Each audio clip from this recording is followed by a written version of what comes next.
to have a quick review of the things that surprised me last year. And I've been working in this industry for 20 years now. But last year, Fortnite became the biggest live music stadium ever. Tesla became the biggest, most valuable car manufacturer in the history of car manufacturing. A YouTuber planted 20 million trees, kind of inspired by posts on Reddit and Instagram. Ronaldo made more money on Instagram than he did playing soccer. You kind of had 1 billion people used augmented reality across Facebook and Instagram for the first time. DeepMind from Google became better at diagnosing breast cancer than surgeons were. And all of these changes just keep rolling. And then, of course, in Australia, we had this thing over the last few months where a comedian raised $50 million for the bushfires tragedy that we've all seen over just a matter of weeks. So the power of technology to help us to do these things and to build community and make a meaningful contribution to the world, I think is just getting going. And I'm super excited about what comes next. So I want to just touch on a couple of highlights of that, and I want to touch then on a couple of lowlights. But the challenges and the changes are obviously not without their downsides and their challenges. I'm going to talk about a couple of highlights first. And one of these is marketing. Who in the room kind of works in marketing or agencies or product or, yeah. So, marketing kind of is a little bit out of fashion now and gets a little bit maligned for being this kind of crude commercial activity. But my contention is that marketing is the basis for a healthy democratic economy, for a broad-based small business economy. And at Facebook, we work with 140 million small businesses around the world. And this is one of them, a company from the Gold Coast that exports electric skateboards to 30 countries around the world. And this is the sort of thing that you would never have been able to do 20 years ago. You would never have been able to spin up an e-commerce site on a software as a service or a PaaS service and just get your product out there. You would have had to negotiate in 30 countries around advertising and billing and TV rights. You would have had to negotiate with retailers in all of those countries. But today, this company employs 21 people, and it's one of 500,000 companies in Australia, small companies, that have produced $16 billion of economic value in the digital economy just operating with tools like Facebook and Instagram. So these are driving huge benefits for society and driving great benefits in their local community, not this kind of this macro concept that we call society, because these businesses are often the hubs of their local communities. And then there's the more humanitarian use cases as well. So this is what we call disaster maps. And back in 2017, we worked with UNICEF on this concept that we call disaster maps after the floods in Peru. And this is a system where we use anonymized, aggregated data to help emergency services direct their resources and their efforts. So this tells emergency services where people are, where they're moving to, where they're checking in safely, and helps them to figure out where they're going to put their resources, where they're going to put their medical supplies, where they're going to land teams to help support those relief efforts. And we activated this in New Zealand back with the earthquakes a few years ago, and we've just activated it, or more recently, for the bushfires in Australia. So again, it's these kind of systems that start to be able to enable real humanitarian impact. Now, there are a number of challenges as well, and over the last couple of years, we've become acutely aware of some of the downsides of systems and the way that bad actors are trying to manipulate those systems. And we've been building and preparing to mitigate against those downsides. This is a high-level architecture of the way that we think about deploying resources across our stack, from software and core systems and user interfaces to hardware. But maybe to give you a sense of what this actually does in reality, this is from our transparency report, but this gives you a sense of the order of magnitude of the kind of content that we see on the platform that we want to remove and that we don't want on the platform. So you can see here that spam and fake accounts make up the vast majority of that stuff, and we're executing and removing that content in the billions of content items a quarter. And then you kind of go down orders of magnitude to nudity and violence, another order of magnitude to hate speech. These are much, much lower. But really the measure of success for us when we look at this is how good are we at removing this stuff? And how good are we at removing it before anybody sees it? And this, again, is a project where technology really contributes to the social good on this. So we're now removing over 99% of spam and fake accounts before anyone ever sees that. Over the last couple of years, the systems and the applied machine learning has got good enough to be able to do it at that level of confidence with nudity and violence. And then there are a couple of things here which are much more challenging and problematic, like hate speech and harassment. Like, these are nuanced forms of language and very, very difficult to identify and interpret with current systems because they're full of kind of context and meaning.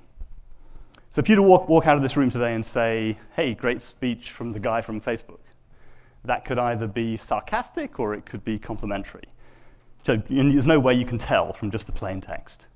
But then if you multiply that by slang, regional language, teen speech, emojis, GIFs, you get into a real big problem space around trying to identify that. But the good news is that all of the indications are, from the machine learning systems that we're building now, is that they're showing a similar trajectory dealing with harassment, bullying, and hate speech that they showed in dealing with spam and fake accounts 5 or 6 years ago. So we think that the systems that we're building there are going to be able to solve these problems too. And so when I think about the future, my personal view is that the last 20 years have kind of just been the warm-up act for what we're going to see next. We've seen these foundational technologies emerge over the internet in the last 20 years, and they're things, this isn't all of them, but they're things like, global connectivity. We now have 5 billion people around the world with a mobile phone. That's almost all the adults. And 4 billion of them have a smartphone. We have these huge person-to-person networks. Just on Facebook and Instagram, WhatsApp, Messenger alone, we have 2.9 billion people every month connecting over these services, and there are other networks out there as well. So these have really democratized people's ability to communicate and given people the power to connect and build communities all over the world. And then you've got this kind of fundamental notion of zero friction. Again, 20 years ago when I started my first company, we literally had to build the web server. Kind of screwing in PC, printed circuit boards and building up chipsets. But right now, you can set up your e-commerce site on Shopify and plug it into Instagram and be selling stuff to the world in a very short period of time. And then we have machine learning. And machine learning is not only in every product now, pretty much, but it's also a platform upon which a whole generation of new products and new services are going to get built. So it's a super exciting time. And why I find this really exciting is this concept of natural computing. And what I mean by that is that when you look at technology, any technology, it starts off being kind of foreign and awkward, and we have to adapt to it. So you think about the first cars, as some of you may know, in a number of countries, you had to have somebody with a red flag walk in front of the car to alert oncoming pedestrians and horses, I guess, to your presence on the road.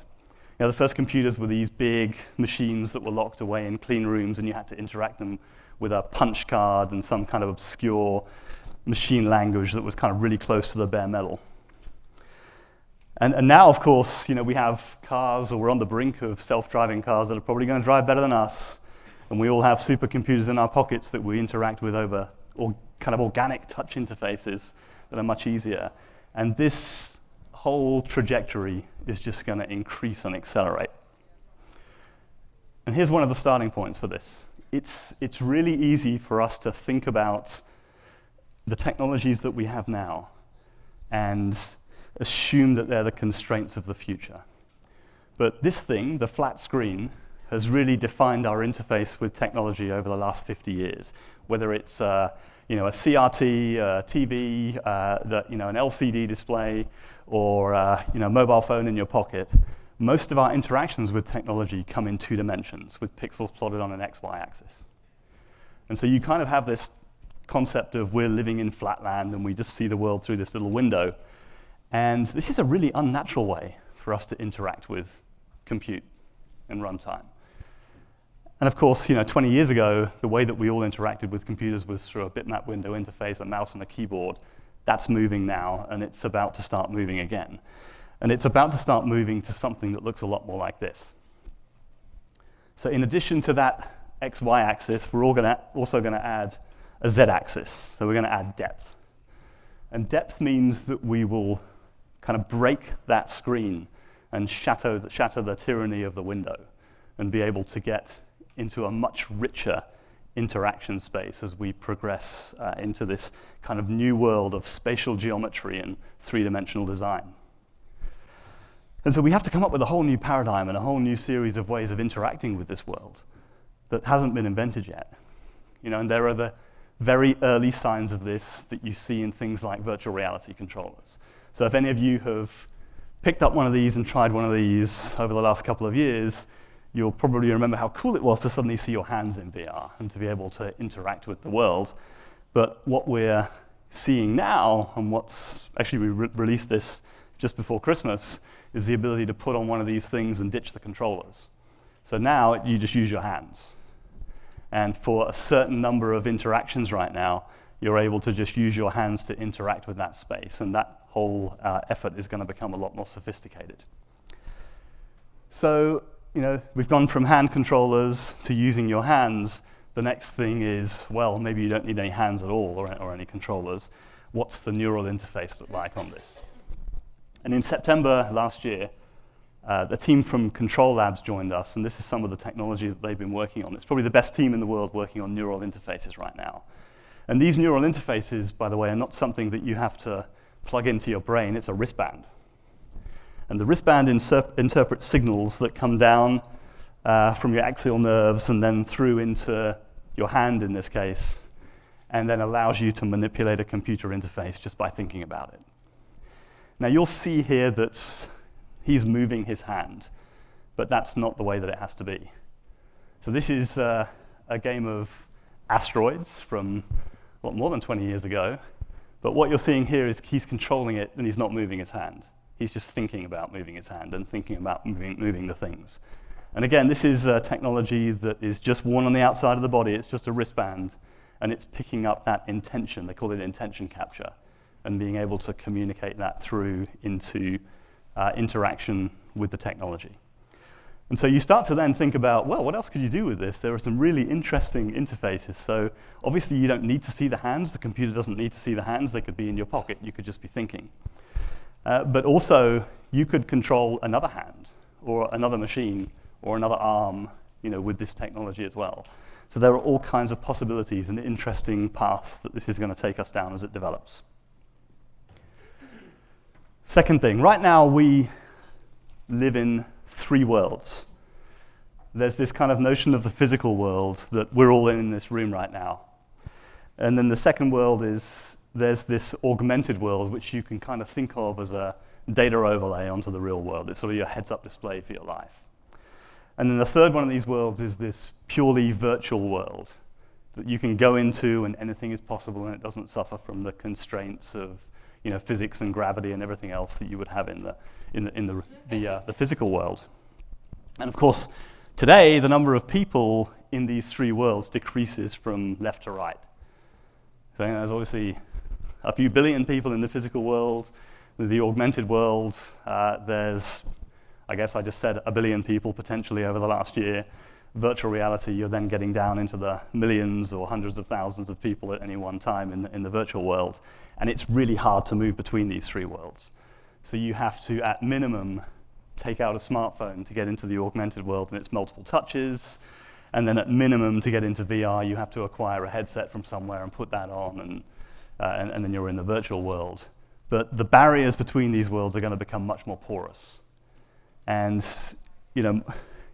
all of our children and our children's children will be able to move seamlessly between these different worlds and different environments and have mastery over them. And then to build these worlds, we need to be able to do things like this. This is something that Facebook Reality Labs is working on. And they're building out the core infrastructure and the machine learning and the computer vision to be able to create virtual worlds in 3D. So these are rooms in the real world that have been mapped into the virtual world. So if you think about how important mapping technology was for the two-dimensional internet, we need to be able to map the physical world and the 3D world to be able to map augmented reality and information layers onto that, and that's what this does. So it's just a few rooms here, but imagine this scaled out to the public spaces of the world, so that you could walk into Federation Square and get the information displays about what all the buildings were, and find out who it was that you knew there. And then, of course, we're building out these virtual worlds as well. And this is really early stage right now, but in these virtual worlds, in Oculus and Quest and in VR, one of the things we've learned is that people really want to engage in social activities and connection. And so we've been thinking about what's the next iteration of that. And we created this thing called Facebook Horizon. And this is for Quest and Rift right now, and it's the start of an entirely new virtual reality, three-dimensional world that you can walk into and engage with people in. So you'll go in here, you'll interact with real people in this environment in a virtual world. You'll be able to play games, you'll be able to join communities, you'll be able to build your own environments and your own worlds, just like you did in the early days of the internet. And this is launching in kind of a closed beta phase this year. And so it's going to look a little bit like that and a little bit like this. This is one of the games that's in there right now, which is a kind of a virtual capture the flag flying around in airplanes. It's a lot of fun. And you play this with people that you meet in that world when you land in that world. And we can't wait to see how people adapt this and use it, and how all of the new technologies get built into this and how it develops. So I'm super excited about the next 10 years, in case it wasn't clear already. I think we're kind of on the cusp of an incredible period of acceleration where we can use technology for the good of society and the good of the world. I think we're very, very early in that journey. We've developed an understanding over the last few years of how we manage the downsides of technology and maximize the good. And we're really now accelerating into this journey of how we can deploy all of these things to build community and bring the world closer together. We're super excited to involve everybody and see what people can build in this space, and really look forward to working with you all on it. Thank you very much.